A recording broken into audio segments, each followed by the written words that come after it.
Hello students, how are you? So I am here with my video for class 9th on the very first topic of your science, that is matter in our surroundings.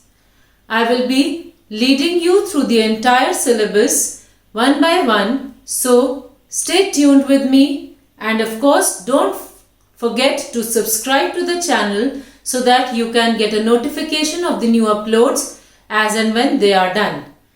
Keep studying and keep enjoying. So here I will begin with the chapter matter in our surroundings.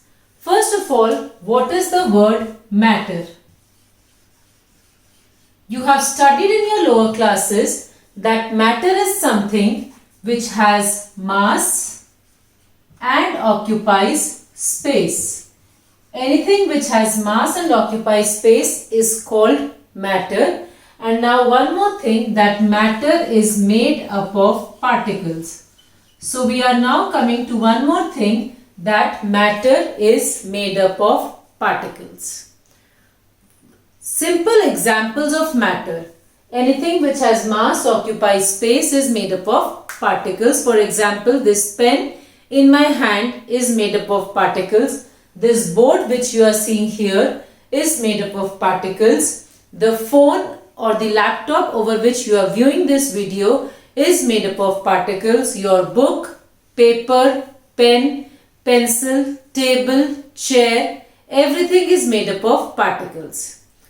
And everything is made up of matter also, and matter is made up of particles. Air which we cannot see also, but it has mass.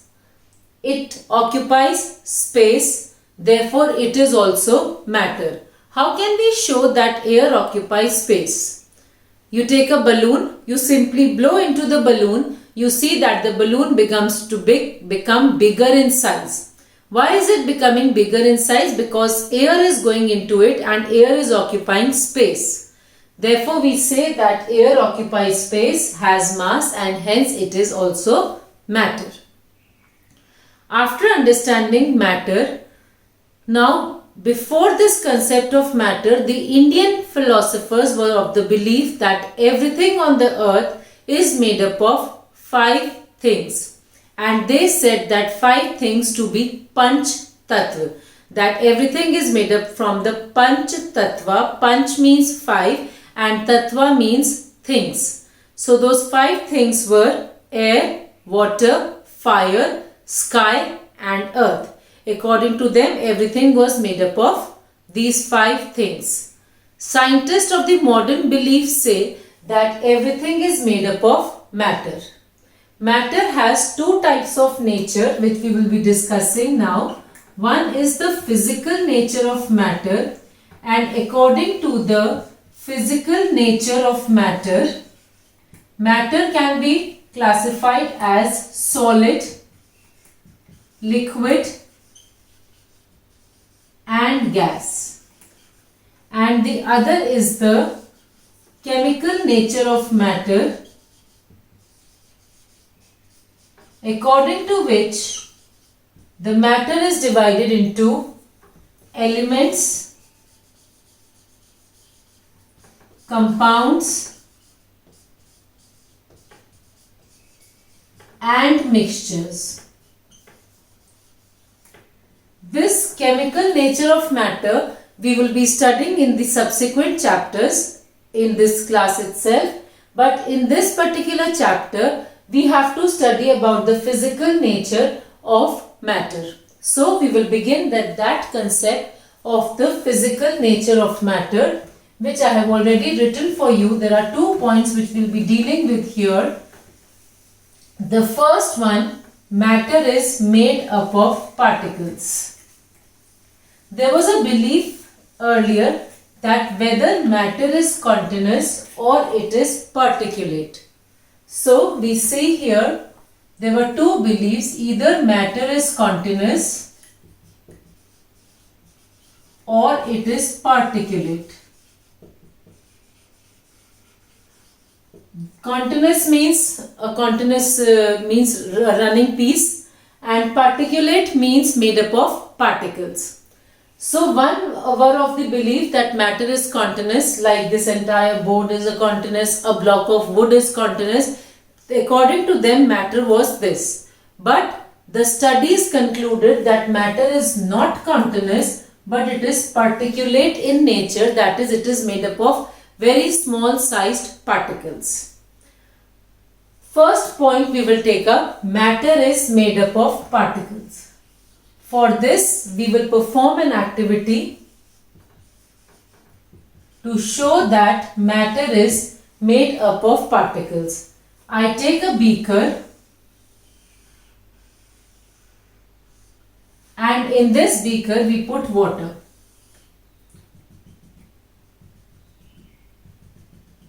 After this, to this water we can add sugar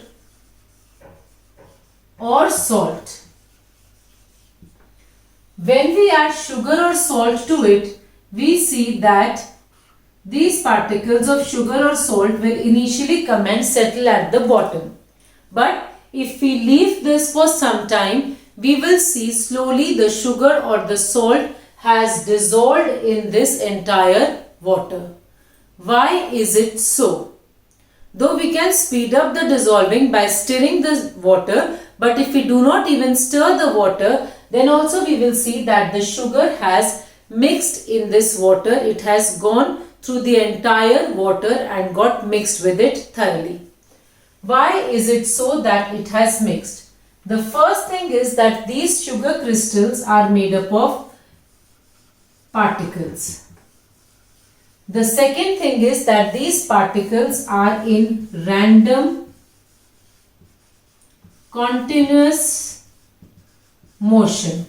The particles are in random continuous motion, and this type of random continuous motion is called Brownian movement. It is in honor of the scientist, Brownian movement.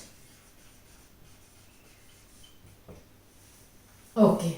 So, this motion is called the Brownian movement, and because of this continuous motion of the particles in any space, whether it is solid, liquid or gas, whatever amount of motion space is available to it, the particles keep on moving around their mean position in different random directions like this.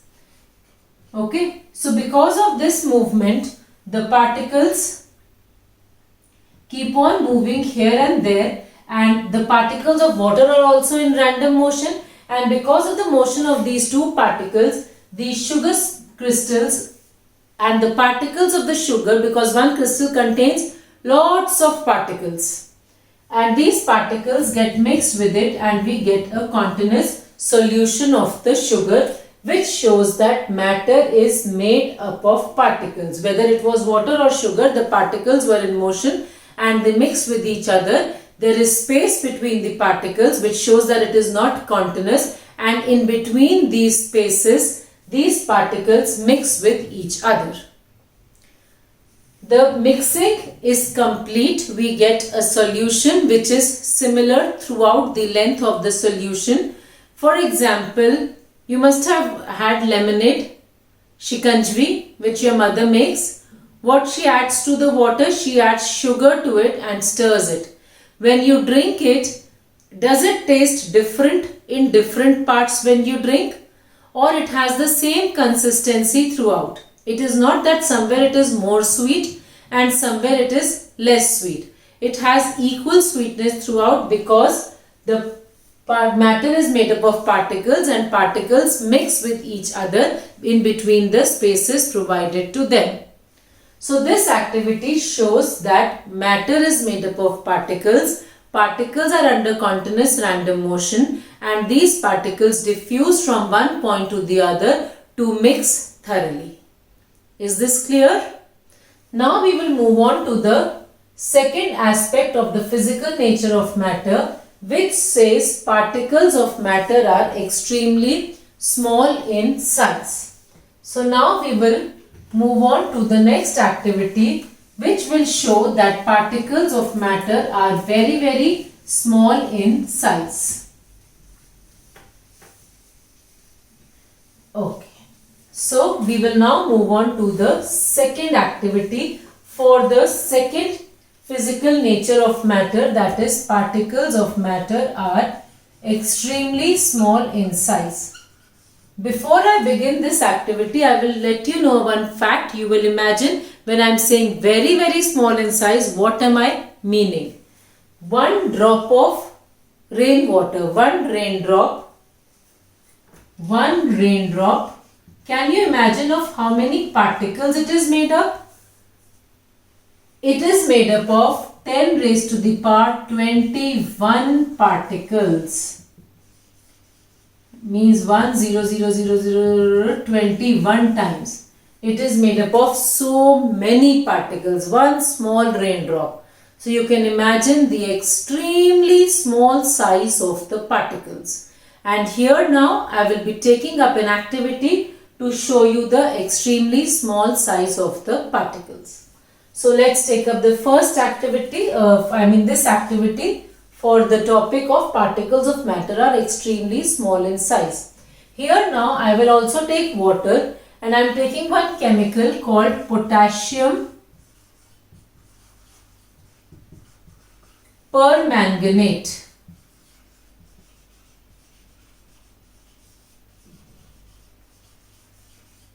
Potassium permanganate. This potassium permanganate is purple in color and is crystals. We get, just like we get sugar crystals, we get irregular shaped crystals of potassium permanganate. I take a beaker and in this beaker I take 100 ml water. Okay.